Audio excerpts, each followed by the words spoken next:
छत्रपती शिवाजी महाराज की जय भवानी। समर्थ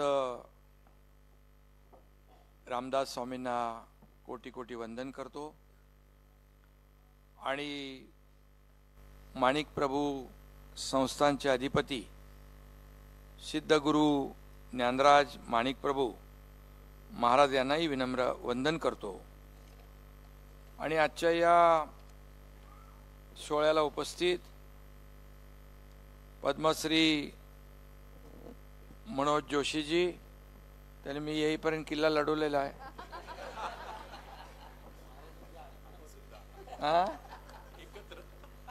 आणि बिलिंजींनी पण उद्योगरत्न सिद्धार्थ गाडगीळजी,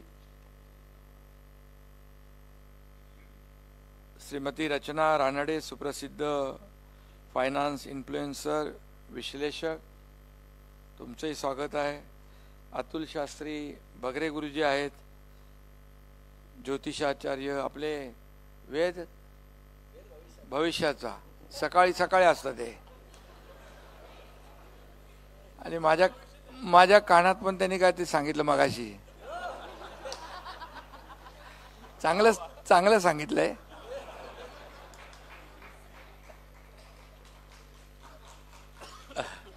अंकित काणे, पुणे शहराध्यक्ष ब्राह्मण जागृती सेवा संघ, ऋषिकेश क्षेत्रीय, राजन लोणकर, रोहन जोशी, श्रीनिवास कुलकर्णी, निलिमाताई आलुलकर, ईशानी जोशी, सर्व व्यासपीठावरील सन्माननीय मान्यवर आणि उपस्थित पुणेकर, लाडक्या बहिणी, लाडके भाऊही आहेत आणि लाडके पत्रकारही आहेत। आता सगळे खाली बसलेत ना पुढचे। खरं म्हणजे मला यायला थोडा उशीर, म्हणजे मी फोनवर आपला संपर्क चालू होता। आज रत्नागिरीमध्ये मंडणगडला भारताचे सर्वोच्च न्यायालयाचे सरन्यायाधीश भूषण गवई साहेबांच्या शुभ हस्ते कोर्टाचं उद्घाटन होतं आणि त्यामुळे तो कार्यक्रम रत्नागिरीमधला करून मुंबईत येऊन पुन्हा इकडे आलो पुण्यामध्ये। नाही तसं काय रोजचं सुरू आहे, नाही बापरे म्हणाले, पण मी माझं रोजचं चालू आहे। आता इथून मुंबईत पण अनेक ठिकाणी कार्यक्रम आहेत, त्यामुळे खरं म्हणजे पुणेकर तसं आपल्या वेळेचं बंधन पाळणारे आहेत, म्हणजे शिस्तीचे आहेत। त्यामुळे मला थोडं तसं उशीर झाला नाही, तरी झाला काय नाही तरी दिलगिरी व्यक्त करतो। ठीक आहे, चला, आभारी आहे। आज जो काही या ठिकाणी मला समाज स्नेह पुरस्कार ब्राह्मण जागृती सेवा संघातर्फे आपण दिलाय, त्याबद्दल मी आपल्या साऱ्यांचंच मनापासून अभिनंदन आणि धन्यवाद आपल्याला देतो, आपले आभार मानतो। खरं म्हणजे दत्त संप्रदायाचं महत्त्वाचं क्षेत्र असणाऱ्या, मगाशी महाराजांशी मी बोलत होतो, पीठाधीश ज्ञानराज माणिक प्रभू महाराज यांच्या हस्ते हा सन्मान होतोय। त्यामुळे खरं म्हणजे या पुरस्काराचं पावित्र्य अधिक वाढलंय असं मी या ठिकाणी नम्रपणे सांगू इच्छितो आणि माझ्यासाठी तो खऱ्या अर्थाने मोठा आशीर्वाद आहे असं मी समजतो। ब्राह्मण जागृती सेवा संघाचे अध्यक्ष अंकित काणे यांनी मला सांगितलं समाज स्नेह पुरस्कार आम्ही देणार आहोत। अंकितला वाटलं मी येतोय की नाही, मग ते भगरे गुरुजींना घेऊन आले।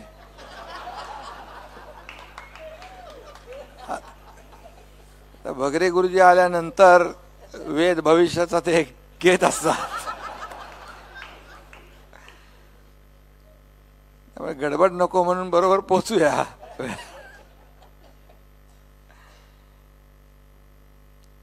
आणि म्हणून मी आपल्या सगळ्यांना मनापासून पुन्हा धन्यवाद देतो आणि मी आपण दिलेल्या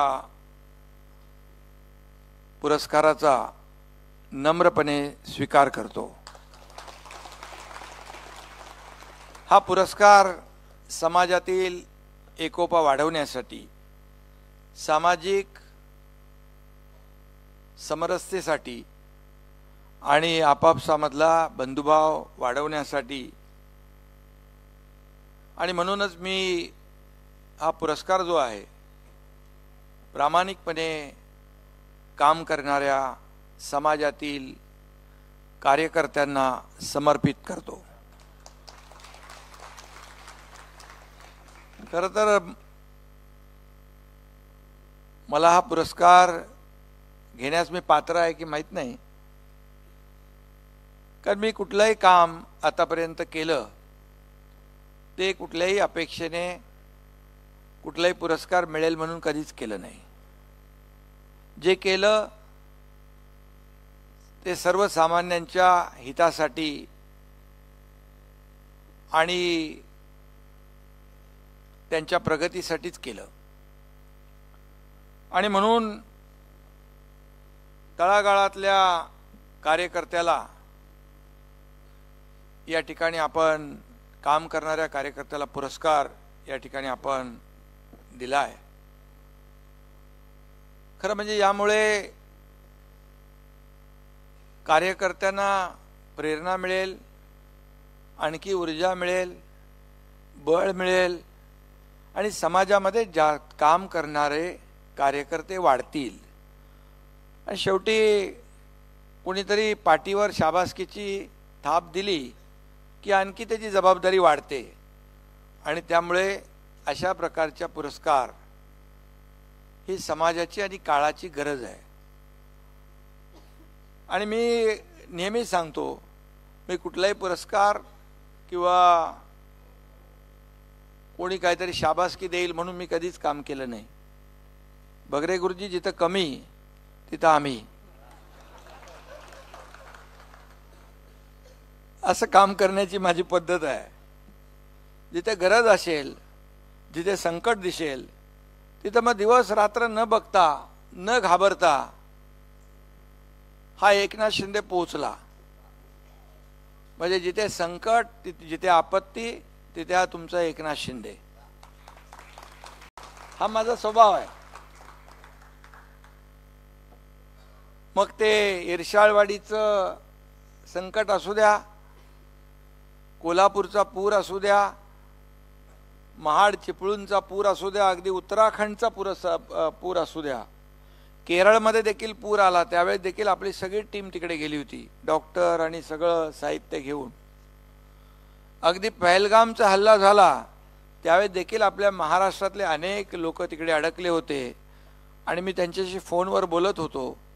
परंतु ते मला सांगत होते, शिंदे साहेब आम्हाला फक्त इकडून लवकर काढा, लवकर आम्हाला घरी जायचं आहे. तर कसा मी फोनवर बोलून थांबू शकतो. मी ताबडतोब निघालो आणि पहलगाम आपल्या याला पोचलो काश्मीरमध्ये. आणि जेवढं जसं जसं शक्य आहे तसं सगळ्यांना पुन्हा महाराष्ट्रामध्ये आणलं. त्यांना भेटल्यानंतर जेव्हा मी जिथं ते थांबले होते त्यांना भेटल्यानंतर मात्र माझ्या लाडक्या बहिणी होत्या, भाऊ होते, ज्येष्ठ होते, त्यांना एक आधार वाटला. आता एकनाथ शिंदे आलेला आहे, आता आम्ही सुखरूप घरी जाऊ, अशा प्रकारची एक शाश्वती आणि विश्वास त्यांच्या मनामध्ये आणि डोळ्यांमध्ये दिसला. खरं म्हणजे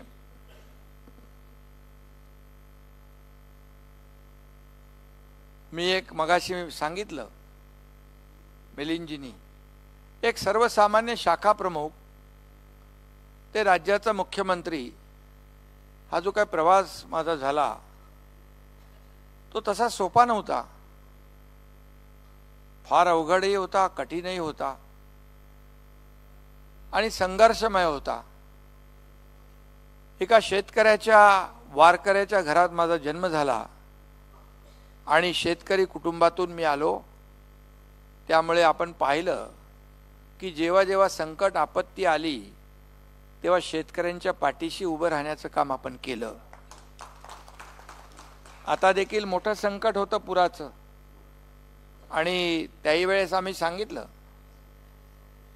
की दसरा मेळाव्याला मुंबईमध्ये न येता जिथं पूर परिस्थिती आहे तिथल्या शेतकऱ्यांच्या डोळ्यातले अश्रू पुसण्याचं काम कार्यकर्त्यांनी तिथंच राहून करायचं।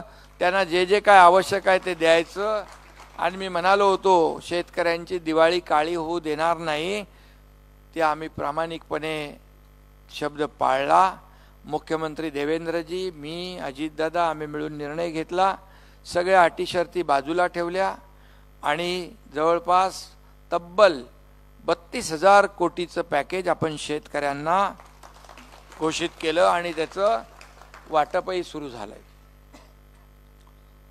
त्यामुळे शेवटी सर्वसामान्यांचं सरकार आपण म्हणतो, त्यामुळे लाडक्या बहिणीची योजना देखील आपण सुरू केली। आणि लोक उलटसुलट आताही सांगत असतात लाडकी बहीण योजना बंद होणार आहे, लाडकी बहीण योजना असं होणार तसं। मी सांगतो आता लाडक्या बहिणींचा लाडका भाऊ ही ओळख या एकनाथ शिंदेला महाराष्ट्रात मिळालेली आहे। त्यामुळे लाडकी बहीण योजना कधीही बंद होणार नाही। आणि आता स्वामीजी पण आहेत आणि भगरे गुरुजी पण आहेत, त्यामुळे भगरे गुरुजी नंतर पकडतील मला, बोले तुम्ही बोलला होतात, पण मी जे बोललो ते करतो आणि जे होणार आहे तेच बोलतो। एकदा शब्द दिला की मग माघार नाही। हे बाळासाहेबांनी हेच शिकवलं आम्हाला, धर्मवीर आनंद दिघे साहेबांनी देखील तेच शिकवलं। आणि म्हणून बाळासाहेबांनी देखील कधी जातपात पाहिली नाही। आज आपला ब्राह्मण समाजाचा सेवा संघाचा कार्यक्रम आहे म्हणून सांगतो, मनोहर जोशींना मुख्यमंत्री केलं त्या काळामध्ये।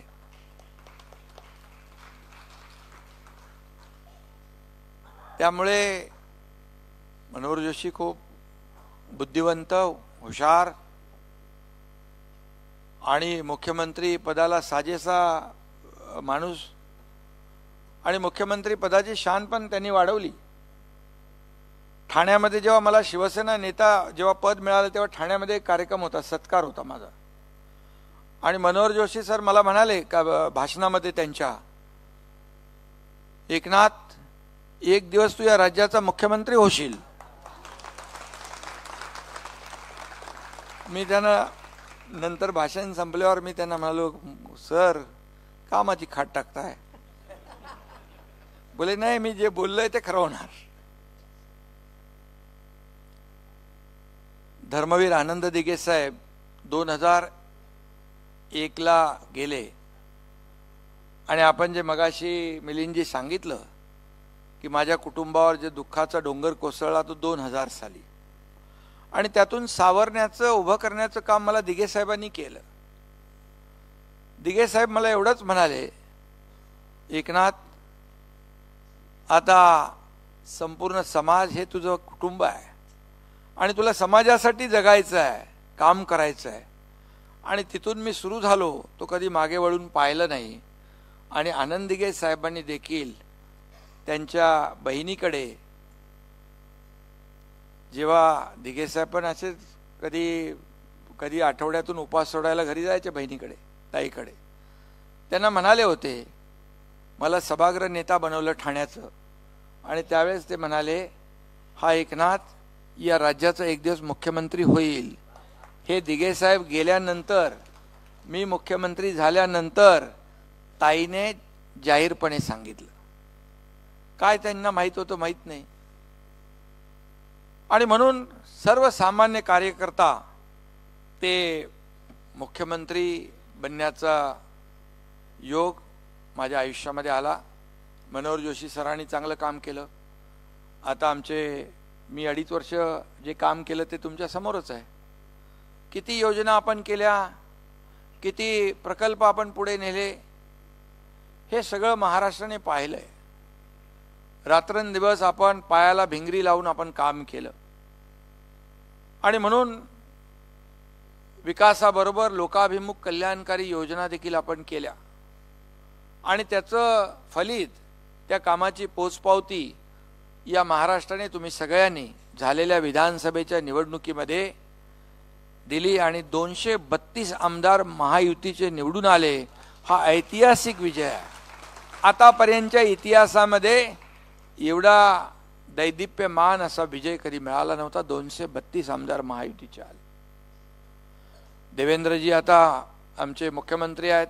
सर्व समाजाला जातीपातीला घेऊन पुढे जात आहेत, राज्याचा विकास करतायत, लोकाभिमुख कल्याणकारी योजना पुढे जात आहेत आणि त्यामुळे खऱ्या अर्थाने हे राज्य जे आहे हे राज्य सर्वसामान्यांचं आहे आणि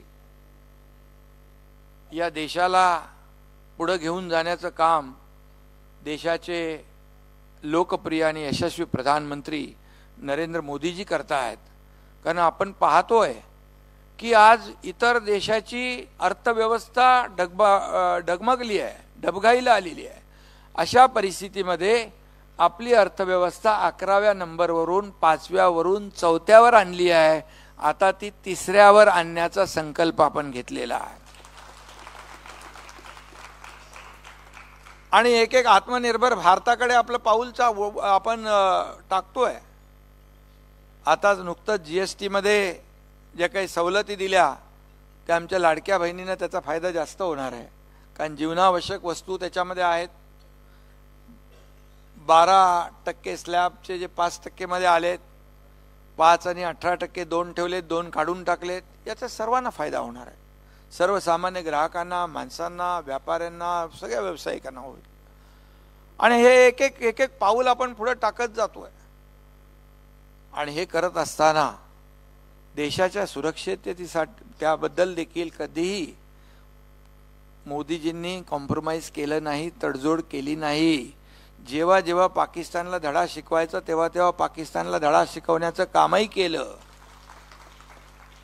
आणि ते देखील राज्याला खूप मदत करतायत.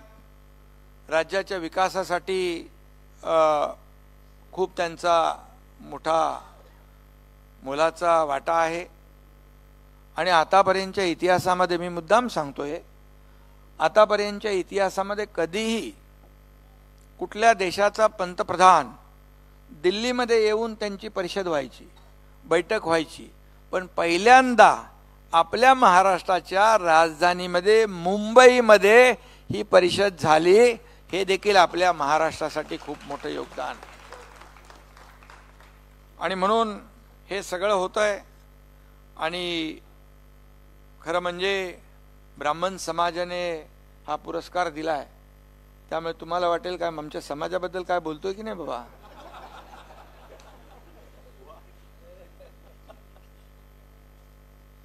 आपल्या समाजाने समाज सुधारणेचं मोठं काम केलेलं आहे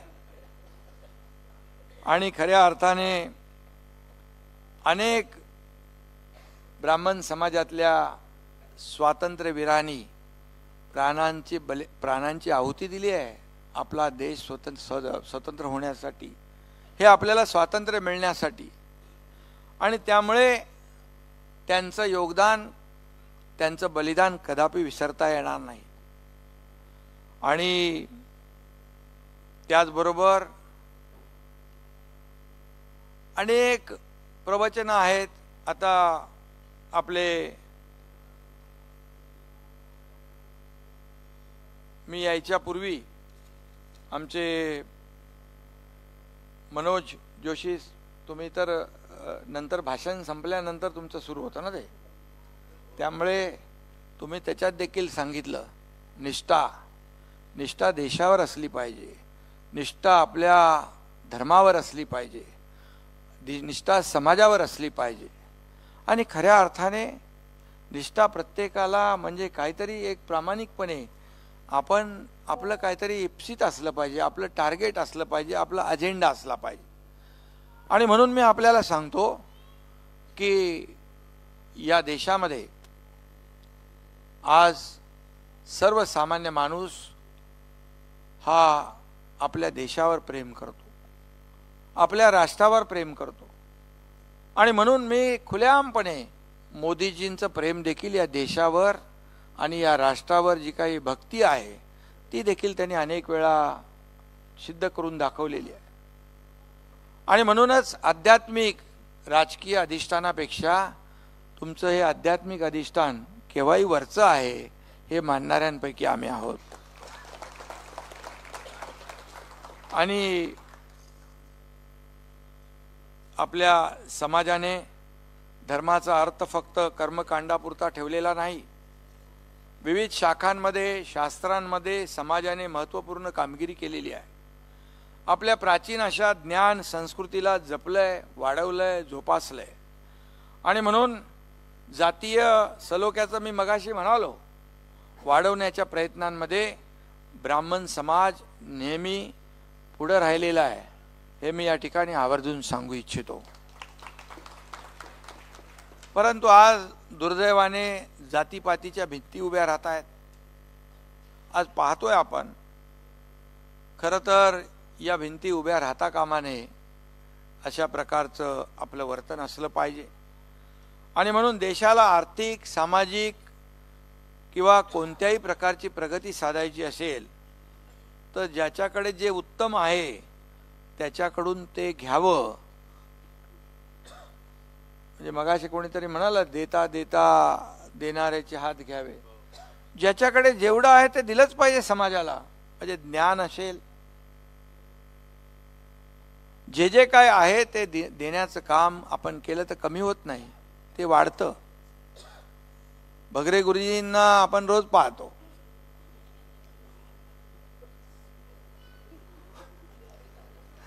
कोणी आता मी ते आता सांगणार नाही.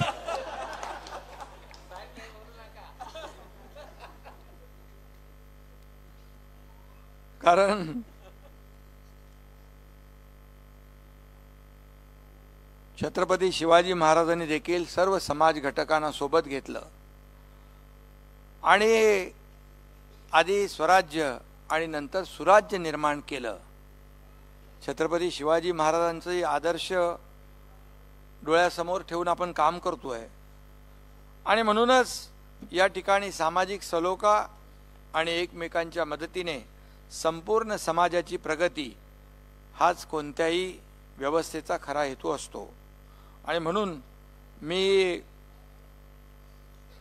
आपल्याला, मला वाटतं आपण एक मंडळ केले ना, मुख्यमंत्री मी असताना परशुराम आर्थिक विकास महामंडळ केलेलं आहे. त्याला आपण चालना देऊया. आणखी काय त्याच्यामध्ये करता येईल तेही करूया.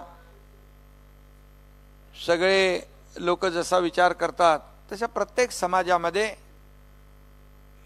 आर्थिक परिस्थिती कुणाची चांगली असते, कुणाची बेताची असते, कुणाची आणखी कमकुवत असते. या सगळ्या गोष्टी आपल्याला डोळ्यासमोर ठेवून काम केलं पाहिजे. ब्राह्मण जागृती सेवा संघ गेले 11 वर्ष सांस्कृतिक आणि आध्यात्मिक आणि सामाजिक जागृतीचं काम अतिशय प्रामाणिकपणे आणि निष्ठेने करतोय. याचा मुद्दाम या ठिकाणी मी उल्लेख करतो. एकत्रीकरण, प्रगती आणि स्वाभिमान असं आपलं ब्रीदवाक्य आहे. हे देखील अभिमानास्पद आहे. याचा देखील गौरव आणि अभिमान प्रत्येकाला वाटला पाहिजे. बदलत्या सामाजिक, आर्थिक आणि जागतिक परिस्थितीमध्ये हे ब्रीदवाक्य केवळ ब्राह्मण समाज नाही तर सगळ्या समाज बांधवांसाठी महत्त्वाचं ठरणार आहे. आणि या संस्थेचे 50,000पेक्षा जास्त सदस्य आहेत. 50,000पेक्षा जास्त सदस्य म्हणजे मोठी फौज आहे. ही साधीसुधी खऱ्या अर्थाने आकडेवारी नाही आहे. संघटनेची ताकद आपण आपल्या समाजाला अधिक बलवान आणि संस्कारक्षम आणि मजबूत करण्यासाठी वापरताय. त्याबद्दल मी आपल्या ब्राह्मण सेवा संघाचं मनापासून मी अभिनंदन करतो. मनापासून आपल्याला शुभेच्छा देतो. खरं म्हणजे या ठिकाणी आपण खऱ्या अर्थाने जो पुरस्कार दिलेला आहे त्या पुरस्कारामुळे या ठिकाणी माझी आणखी जबाबदारी वाढलेली आहे. आणि जे जे काही आपल्या समाजासाठी करता येईल ते नक्की हा एकनाथ शिंदे केल्याशिवाय राहणार नाही असा शब्द आपल्याला देतो। समाजातील आर्थिकदृष्ट्या दुर्बल घटकांना शैक्षणिक व्यावसायिक मदतीसाठी मी म्हणालो मगाशी परशुराम आर्थिक विकास महामंडळाची स्थापना केलेली आपण। मी आपल्याला एकच उदाहरण देऊ इच्छितो। अनेक कामं आपण केली, अनेक आपण निर्णय घेतले, परंतु एका मुलीने उच्च शिक्षण घेत असताना आत्महत्या केली। ती बातमी मी रात्री 12:30 वाजता एका टीव्ही चॅनलवर पाहिली आणि मी मुख्यमंत्री होतो। मी म्हणालो आपल्या सरकारमध्ये आपण म्हणतो सर्वसामान्यांचं सरकार, लाडक्या बहिणींचं, लाडक्या भावांचं, लाडक्या शेतकऱ्यांचं सरकार। मग आपल्या सरकारमध्ये एक मुलगी उच्च शिक्षण घेण्यासाठी तिला आत्महत्या करावी लागते, यापेक्षा दुसरं दुर्दैव असू शकत नाही। आणि मग मी उच्च तंत्र शिक्षण मंत्र्यांना फोन केला आणि त्यांना सांगितलं, बस बच्चू आहे आपला, आणि सांगितलं की येणाऱ्या कॅबिनेटमध्ये 50% फी आपण सरकार भरत होतो आणि 50% पालक भरत होते। ते 50% पालक भरू शकत नाहीत, वडील आत्महत्या करू शकतात अशी चिंता त्या मुलीला वाटली, म्हणून त्या मुलीने आत्महत्या केली। मी सांगितलं येत्या कॅबिनेटमध्ये 50% नाही 100% उच्च शिक्षणची फी सरकारने दिली पाहिजे। तो निर्णय आपण घेतला। ही आपली जबाबदारी आहे खरं म्हणजे। आणि आता इथे स्वामीजी बसलेले आहेत, त्यामुळे आमच्या शासनाने तीर्थक्षेत्र असतील, धार्मिक स्थळं असतील, यांना मोठ्या प्रमाणावर विकसित करण्यासाठी आम्ही निधी खर्च करतोय। खरं म्हणजे ही संस्कृती आहे आपली, ही परंपरा आहे, ही वाढवली पाहिजे, जोपासली पाहिजे, यासाठी आम्ही काम करतोय। आजवरच्या राजकीय आणि सामाजिक प्रवासामध्ये मी खूप काही शिकलो आणि अगदी समाजाच्या तळागाळातल्या लोकांशी माझा संबंध आणि संपर्क असल्यामुळे मगाशी आपण सांगितलं की जे काही कोणी गरजवंत जेवढे येतात, मी आपल्याला सांगू इच्छितो, लहान मुलांच्या हृदयामध्ये छिद्र असतात, ती शस्त्रक्रिया फार महागडी असते, सर्वसामान्य लोकांना परवडणारी नसते। माझ्या वाढदिवसाच्या निमित्ताने दरवर्षी अशा शस्त्रक्रिया करत असताना जवळपास 7,500 मुलांच्या शस्त्रक्रिया केल्या विनामूल्य। बाकी तर खूप उदाहरणं आहेत, ती काय मी देऊ इच्छित नाही, परंतु जे जे काही देता येईल त्या दोन्ही हाताने देण्याचं काम मी केलं। दिलेलं या हाताचं या हाताला कळूही दिलं नाही मी। आणि त्यामुळे इतके निर्णय महायुतीच्या काळात झाले, सरकारमध्ये इतके प्रकल्प झाले की जिथं मी जातो कार्यक्रमाला ते मला सांगतात की हे काम तुम्ही दिलं, हे हा विकास प्रकल्पाला तुमच्या काळात पैसे आले। त्यामुळे खऱ्या अर्थाने या ठिकाणी जे जे काही देता आलं ते दिलेलं आहे। आणि मी नेहमी सांगतो की हात देण्यासाठीच आहेत, ते आपण जेवढं काही शक्य आहे ते सर्वसामान्य लोकांना दिलं पाहिजे। आणि परमेश्वराकडे मी प्रार्थना करत असतो। तुम्हाला काही गोष्टी मनातल्या समजत असतील बगरे गुरुजी,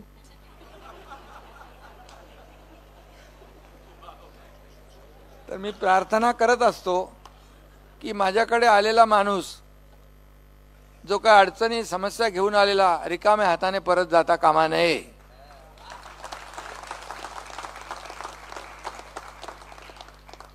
कारण माझे हात रिकामे नाहीत, माझे हात देण्यासाठी आहेत आणि शेवटपर्यंत देतच राहिलं पाहिजे.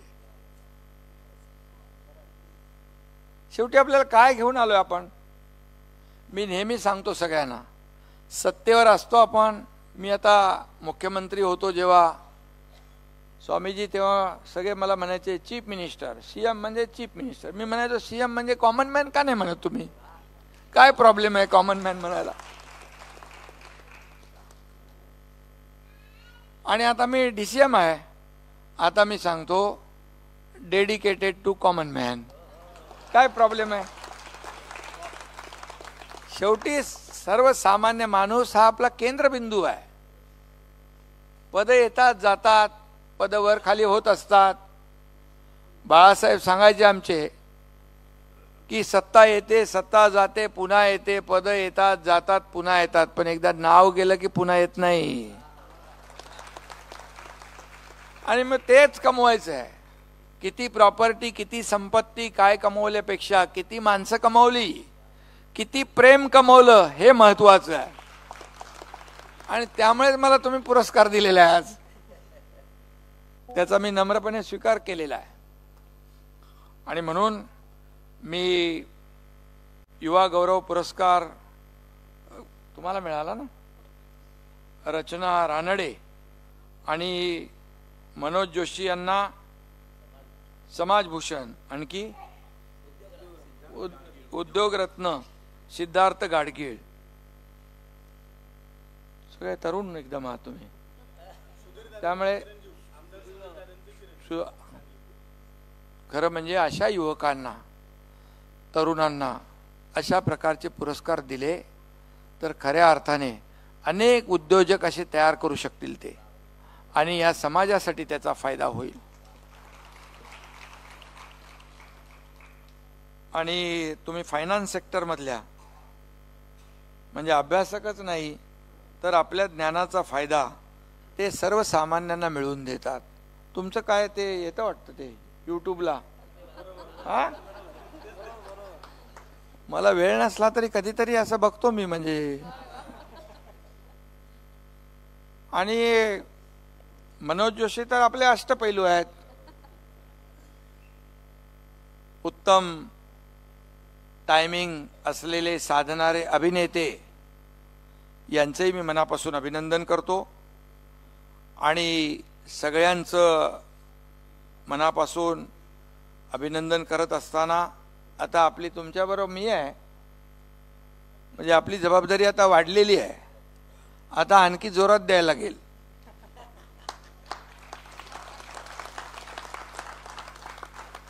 मी मगाशी सांगायचं राहून गेलं, मी सांगत असतो, जेव्हा सत्तेवर लोक असतात, पदावर असतात, तेव्हा तर सगळेच लोक आपल्याला येतात, विचारतात, सल्यूट करतात.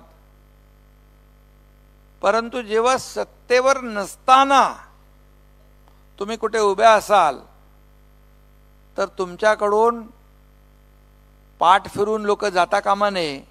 तुमच्याकडे बघून तुमची विचारपूस करताना दिसले पाहिजे, तर खऱ्या अर्थाने तुम्ही केलेली जी काही सेवा आहे ती सेवा फलद्रूप झाली असं आपल्याला मानलं पाहिजे. कारण शेवटी कसं आहे, सत्तेमध्ये असताना खूप लोक, सत्ता काही लोकांच्या डोक्यात जाते, मग सत्तेवर उतरताना लोक म्हणतात खूप हवा होती डोक्यामध्ये, बरं झालं उतरली. पण जेव्हा तुम्ही सत्तेत असताना माझी बांधिलकी लोकांशी आहे, मला काय मिळालं यापेक्षा समाजाला काय मिळालं ही भावना ठेवून जर काम केली तर तुम्हाला नेहमी सत्तेत असा नसा तुम्हाला लोकांचं प्रेम मिळाल्याशिवाय राहणार नाही. आणि म्हणून मी 24 तास म्हणजे 24/7 काम करतो, थोडं झोपतो 2-3 तास. आणि हे असंच काम सुरू राहील. आणि मला अनेक पुरस्कार मिळाले. महापराक्रमी महादजी शिंदे पुरस्कार दिल्लीमध्ये मला मिळाला. त्याचबरोबर संत शिरोमणी नामदेव महाराजांच्या नावाचा पुरस्कार मिळाला. संत तुकाराम महाराजांचा पुरस्कार त्यांच्या नावाचा मिळाला. आणि आज हा समाज स्नेह म्हणजे सर्व समाजाला प्रेम देणारा हा एकनाथ शिंदे, सेवा देणारा हा एकनाथ शिंदे म्हणून तुम्ही मला हा पुरस्कार दिला, त्याबद्दल मी मनापासून आपले आभार मानतो, मनापासून आपल्याला धन्यवाद देतो। आणि आपण सर्वजण एवढ्या उशिरापर्यंत कार्यक्रम वाढलाय ना, तरी सुद्धा पुण्यातले लोक थांबले,